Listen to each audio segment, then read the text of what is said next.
From VOA Learning English, this is the Health Report. A World Health Organization official says a new form of avian influenza is unusually dangerous for people. Keiji Fukuda is the WHO's Assistant Director General for Health Security and Environment.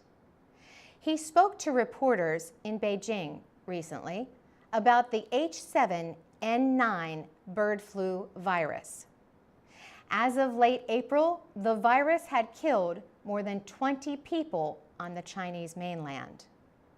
The country had recorded more than 120 cases of the disease. The WHO sent a team of specialists to China to learn more about the H7N9 virus. Dr. Fukuda said there is still not enough evidence to show it can spread easily from person to person. He said evidence suggests that the virus is more easily transmitted from birds to humans than the last version of the virus, H5N1. That strain first appeared in 2003. Over the past 10 years, it spread from Asia to other areas. It has killed more than half of the 622 people it has infected. WHO and Chinese officials say the effort to understand the new virus is still at the beginning.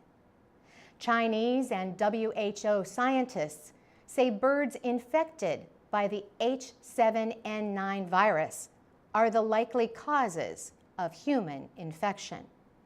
Most of these birds are poultry, like chickens.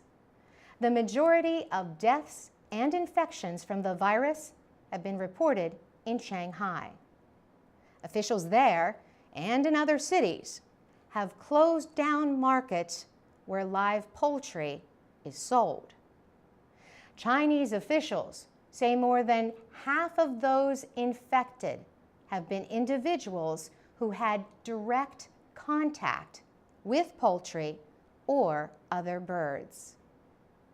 How the other people became infected with the virus is unclear. The government has carried out thousands of tests on birds, but only a small percentage were infected. For VOA Learning English, I'm Carolyn Prasuti.